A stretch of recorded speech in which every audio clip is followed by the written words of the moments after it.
สวัสดีค่ะวันนี้นะคะเราจะพาทุกคนไปเที่ยวกันที่คินเดอร์ไดท์หมู่บ้านมรดกโลกในประเทศเนเธอร์แลนด์กันค่ะแน่นอนว่าไฮไลท์แรกของวันนี้นะคะเราจะพาทุกคนไปชมวิวกังหันลมของแท้ของดั้งเดิมอายุกว่า300ปีที่เดียวในเนเธอร์แลนด์เลยนะคะที่มีประชากรกังหันตั้งอยู่อย่างหนาแน่นถึง19หลังแล้วเราจะพาทุกคนนะคะไปทำความรู้จักกับวิวัฒนาการของระบบการระบายน้ำตั้งแต่ยุคกลางที่ขึ้นชื่อของชาวดัชเขาสู้กับน้ำท่วมได้ยังไงนะคะทั้งที่เกือบ 50% ของประเทศเนี่ยตั้งอยู่ต่ำกว่าระดับน้ำทะเลแอบบอกไว้ก่อนเลยนะคะว่านี่เป็นเหตุผลหลักที่ทำให้คินเดอร์ไดท์เนี่ยได้รับการขึ้นทะเบียนเป็นมรดกโลกด้วยค่ะกังหันลมเกือบทุกหลังที่คินเดอร์ไดท์นะคะยังมีชาวกังหันอาศัยอยู่นะคะเดี๋ยวเราจะได้เข้าไปชมข้างในกันนะคะว่าในกังหันลมเนี่ยมีอะไรบ้างและเขาใช้ชีวิตกันอย่างไรนะคะในบ้านกังหันลมและท้ายสุดนะคะถ้าใครได้เที่ยวในเมืองมาติดๆกันเนี่ยก็ลองเปลี่ยนบรรยากาศนะคะมาเที่ยวหมู่บ้านเล็กๆที่ยังคงความเป็นธรรมชาติและใช้เวลาเดินทางจากเมืองอัมสเตอร์ดัมนะคะเพียง2ชั่วโมงเท่านั้นมาออกเดินทางไปพร้อมกันกับเรา Travel Go Round ตอนนี้เราอยู่หน้าสถานีนอตเทอร์ดัมสเตชันนะคะเป็นสถานีที่ดีไซน์ได้โมเดิร์นมากเลยเดินตรงยาวเลยค่ะไปขึ้นรถไฟใต้ดิน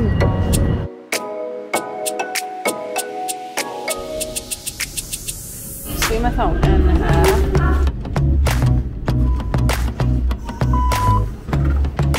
เดี๋ยวเราต้องนั่งสาย B ไปเนสเซลันเดเนี่ยค่ะตอนนี้มายืนรอรถ489นะคะเพื่อจะไปคินเดอร์ไดท์มาไม่ทันรอบเที่ยง6 นาทีก็เลยต้องรอรอบเที่ยง36 นาทีนะคะก็อีกประมาณ20 นาที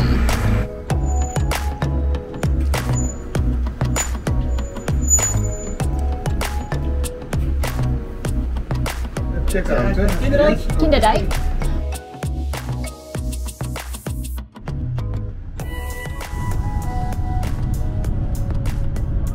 ตอนนี้เราก็มาถึงคินเดอร์ไดท์แล้วนะคะก่อนเข้าไปเดินเที่ยวข้างในนะคะเดี๋ยวเรามาทำความรู้จักกับคินเดอร์ไดท์กันก่อนค่ะหมู่บ้านคินเดอร์ไดท์นะคะจะตั้งอยู่ทางตะวันตกของประเทศเนเธอร์แลนด์เนื่องจากเป็นที่ราบลุ่มที่อยู่ต่ำกว่าระดับน้ำทะเลแต่เดิมก็เลยไม่สามารถเข้าไปอาศัยหรือว่าทำการเพาะปลูกได้แต่ในช่วงศตวรรษที่11นะคะชาวดัชเนี่ยก็ได้พัฒนาการสร้างโพลเดอร์ขึ้นมาเพื่อเพิ่มพื้นที่เพาะปลูกรองรับการขยายตัวของชุมชนซึ่งโพลเดอร์นะคะก็คือพื้นที่เนี่ยที่อยู่ต่ำกว่าระดับน้ำทะเลที่เขาระบายน้ำออกจนแห้งเลยโดยการสร้างกำแพงกั้นน้ำโดยรอบนะคะแล้วก็ใช้กังหันลมหรือว่าปั๊มน้ำเนี่ยสูบน้ำออกพื้นดินด้านในเนี่ยเขาจะแบ่งเป็นบล็อกๆแล้วก็ขุดคลองรอบๆนะคะเพื่อใช้ระบายน้ำฝนหรือว่าน้ำส่วนเกินออกไปทำให้เราได้พื้นที่สำหรับอยู่อาศัยแล้วก็ทำการเพาะปลูกเพิ่มขึ้นมาโดยคินเดอร์ไดท์นะคะจะเป็นส่วนหนึ่งของอัลบลัสวอร์ดซึ่งเป็นโพลเดอร์ที่ตั้งอยู่ในจังหวัดเซาท์ฮอลแลนด์หลังจากสร้างโพลเดอร์ขึ้นมาแล้วนะคะในช่วงแรกเนี่ยเขาก็ปล่อยให้แต่ละคนเนี่ยดูแลพื้นที่ของตัวเองไปก็เลยทำให้เกิดปัญหาน้ำท่วมบ้างหรือไม่ก็เกิดการกระทบกระทั่งกันบ้างจนในปี 1277 นะคะท่านคาร์ล ฟอเรสต์ที่5นะตอนนั้นเนี่ยก็เลยแก้ปัญหาโดยจัดตั้งหน่วยงานขึ้นมาใหม่เลยนะคะที่เรียกว่า Water Board เพื่อเป็นตัวแทนของชุมชนนะคะในการดูแลจัดการระบบการระบายน้ำแล้วก็ดูแลแนวกำแพงกั้นน้ำนะคะในแต่ละโพลเดอร์ตรงคินเดอร์ไดท์เองนะคะเขาก็จะแบ่งพื้นที่กันดูแลอยู่หลักๆ2 Water Board นะคะก็คือ Nether Ward แล้วก็ Over Ward ซึ่งทั้ง2ทีมนะคะเขาก็จะช่วยกันดูแลระบบการระบายน้ำนะคะภายในโพลเดอร์อัลบลัสวอร์ดเนี่ยไม่ให้น้ำท่วมค่ะเดินมาถึงตรงนี้นะคะเขาก็จะทำเป็นเหมือน Nature Trail นะให้เราเดินบนดินบ้าง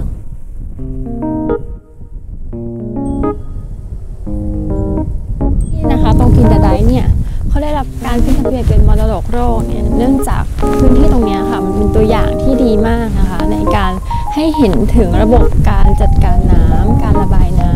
ำนะของชาวดัชที่เริ่มมาตั้งแต่ช่วงสมัยยุคกลางและจนถึงปัจจุบัน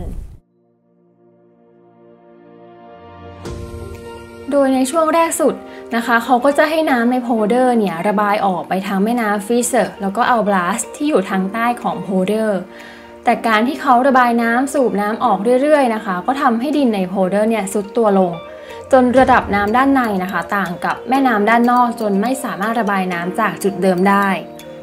ดังนั้นในช่วงศตวรรษที่14ทางวอเตอร์บอร์ดนะคะเขาก็เลยแก้ปัญหาโดยการเปลี่ยนเส้นทางการระบายน้ำใหม่เลยโดยขุดคลองตรงกลางนะคะที่ยาวกว่า17กิโลเมตรที่เรียกว่า Lower Basin เพื่อให้น้ำจากโพลเดอร์ค่ะไหลไปทางตะวันตกเฉียงเหนือแทนซึ่งเป็นจุดที่แม่น้ำด้านนอกเนี่ยมีระดับน้ำต่ำสุดจะได้ระบายน้ำออกได้ง่ายขึ้นซึ่งจุดนั้นนะคะก็คือตำแหน่งของหมู่บ้านคินเดอร์ไดนั่นเองตรงปลายสุดของคินเดอร์ไดนะคะเขาก็จะมีติดตั้งประตูน้ำบานเลื่อน4 บานนะคะไว้ใช้ระบายน้ำจากในโพลเดอร์นะคะลงสู่แม่น้ำเล็กทีนี้พอใช้งานไปอีกสักพักก็เจอปัญหาเดิมอีกนะคะก็คือดินก็ยุบตัวทำให้ระบายน้ำยากขึ้นในศตวรรษที่18นะคะทางวอเตอร์บอร์ดก็เลยแก้ปัญหาโดยการปรับพื้นที่ตรงคินเดอร์ไดทำเป็น High Storage Basin ซึ่งเป็นเหมือนแอ่งเก็บน้ำอะค่ะเพื่อใช้เป็นที่รองรับน้ำจากในโพลเดอร์ในช่วงที่ไม่สามารถระบายน้ำลงแม่น้ำได้แล้วก็ใช้กังหันลมของเราเนี่ยนะคะในการผันน้ำจากคลอง Lower Basin ตรงกลางขึ้นไปเก็บใน High Storage Basin ด้านข้างจาก Visitor Center นะคะก็จะเห็นกังหันลมด้านขวาฝั่งนี้นะคะจะเป็นของ Netherward แล้วมีทั้งหมด8 หลังเป็นกังหันลมทรงกลมนะคะสร้างจากหินมีอายุเกือบ300 ปีมาแล้วค่ะส่วนฝั่งซ้ายมือของคลองนะคะก็จะเป็นกังหันลมของ Overward อันนี้ก็มีอยู่8 หลังเท่ากันนะคะโดยของ Overward เนี่ยจะสร้างจากไม้นะคะด้านนอกก็จะทำเป็นหลังคามุมจากทรงแปดเหลี่ยมนะคะที่เป็นเอกลักษณ์ที่คินเดอร์ไดนี้นะคะก็จะใช้ประตูน้ำแล้วก็กังหันลมในการระบายน้ำเป็นหลักเรื่อยมานะคะจนในปี1868เนี่ยก็มีการติดตั้งปั๊มสเตชันเพิ่มนะคะซึ่งกลายมาเป็นกำลังหลักในการระบายน้ำแทนกังหันลมนะคะที่เลิกใช้ไปตั้งแต่ปี1950ตอนนี้อยู่ในแถบคินเดอร์ไดนะคะสวยมากเลยท้องฟ้าแจ่มใสกังหันลมที่นี่นะคะก็จะตั้งชื่อเรียงตามลำดับนะคะอย่างที่เห็นเนี่ยก็จะเป็น Netherward หมายเลข1 2 3เรียงกันไปซึ่งทุกหลังนะคะก็ได้รับการอนุรักษ์ไว้เป็นอย่างดีเลยเพื่อใช้เป็นเครื่องจักรสำรองนะคะเวลาปั๊มมีปัญหาถ้าเราซูมดูใกล้ๆนะคะจะเห็นว่าที่นี่เกือบทุกหลังจะยังมีคนอาศัยอยู่นะคะ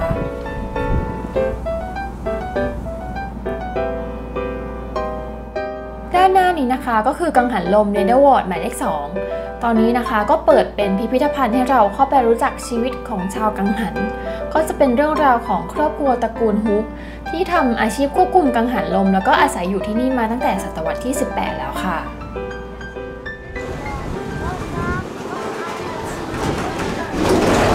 เนี่ยกำลังทำงานอยู่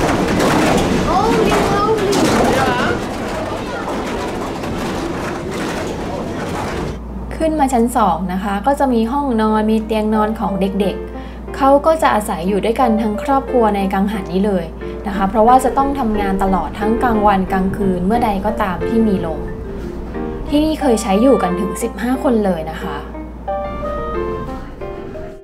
เนื่องจากชาวกังหันนะคะได้รับค่าตอบแทนไม่มากนักก็เลยต้องรับจ้างปลูกผักรวมถึงจับปลาไปด้วย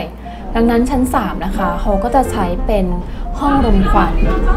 เอาปลาที่จับได้มาอบรมควันเนาะ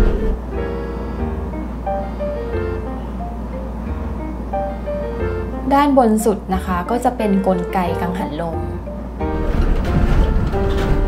ก็เหมือนให้เราขึ้นมาดูได้นะเพราะว่าข้างบนมันทำงานยังไงเนาะกังหันลมนะคะก็จะเปลี่ยนพลังงานลมเนาะเป็นพลังงานกลขาหมุนฟันเฟืองด้านล่างสุดเพื่อใช้ผันน้ำขึ้นมาจากคลอง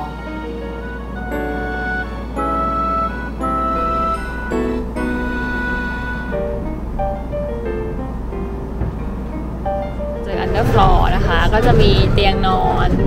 มีเตียง2 ชั้นให้เด็กๆครอบครัวก็ไม่ได้อยู่กันสบายๆเลยนะคะเพราะว่าในกังหันเนี่ยทั้งเสียงดังแล้วก็แคบมากๆแต่งานควบคุมกังหันเนี่ยค่ะก็ถือว่าเป็นงานที่สำคัญมากเลยนะคะเพ ราะพื้นที่เกือบ 26% ของประเทศเนี่ยจะน้ำท่วมภายใน1 สัปดาห์ถ้าระบบการระบายน้ำเนี่ยหยุดทำงานไป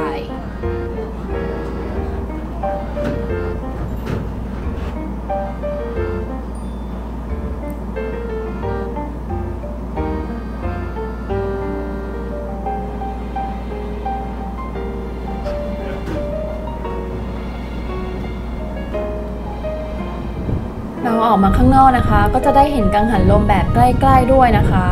กังหันลมที่คินดาไดนะคะเกือบทั้งหมดเนี่ยจะเป็นแบบกราวเซลเลอร์ก็คือใบพัดเนี่ยยาวเกือบถึงพื้นดินเลยจะได้รับลมเยอะๆตอนนี้ลมแรงกังหันหมุนแรงมากได้มาวันที่แบบแดดดีมากลมเย็นสุดๆเลยค่ะ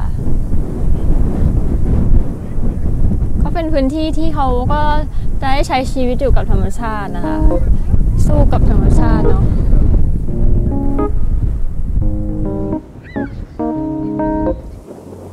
ปัจจุบันนะคะทายาทรุ่นที่ 10 ของตระกูลฮูก็ยังอาศัยอยู่ที่กังหันเนเธอร์วอร์ดหมายเลข 5 หลังนี้นะคะตัวกังหันเนี่ยเพิ่งรีโนเวทไปเมื่อปี 2011 นี่เองใช้งบไปเกือบ 1.2 ล้านยูโรเลยค่ะ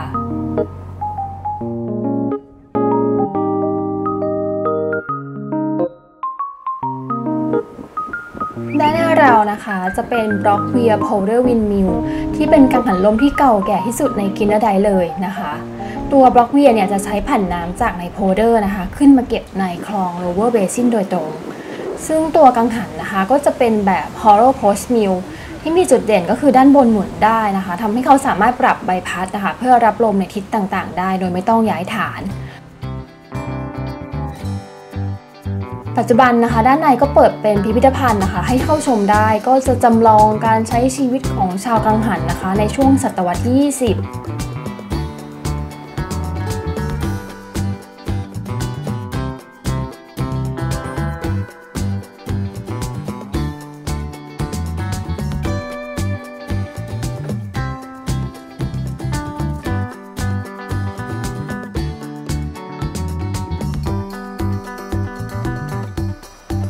ด้านนอกนะคะจะทำเป็นพิพิธภัณฑ์กลางแจ้งนะคะก็จะจำลองวิถีชีวิตของชาวกังหันเนาะมีเลี้ยงแพะกระต่ายแล้วก็มีการจัดแสดงอุปกรณ์จับปลาด้วยค่ะ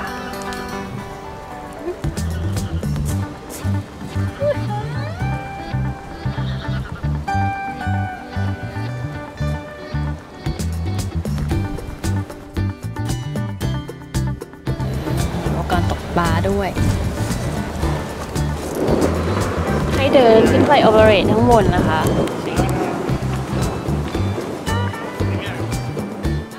ชัตเตอร์โบ๊ทนะคะให้บริการขึ้นได้ฟรีรวมอยู่ในค่าตั๋วแล้วนะคะเขาก็จะมีอยู่3 จุดนะเราสามารถท็อปออนท็อปออฟได้เลยถ้าเราไม่อยากเดินนะคะนี่คือ Water Level Marker นะคะ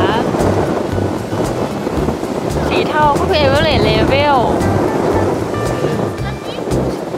สูงขนาดนั้นนี่คือระดับไหนสีแดงสูงมากเลยเห็นไหมสีแดงสีเหลืองสีดำสีเทา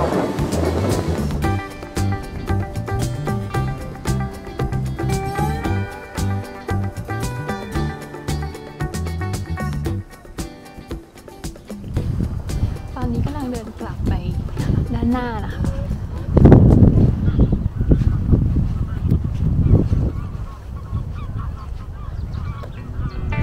กลางเขาก็จะทำเป็นทางเดินสำหรับปั่นจักรยานได้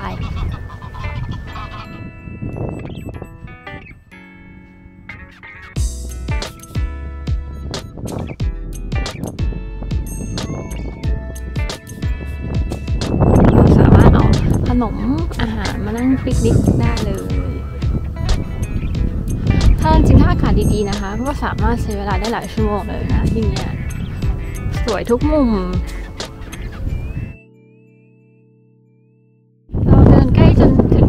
นะคะตรงวิชิสเตอร์เซ็นเตอร์เดี๋ยวเรานั่งรถบัสสาย489นะคะกลับไปที่สถานีแล้วเราก็มาถึงทันนะคะรถบัส489กับรอตเทอร์ดัม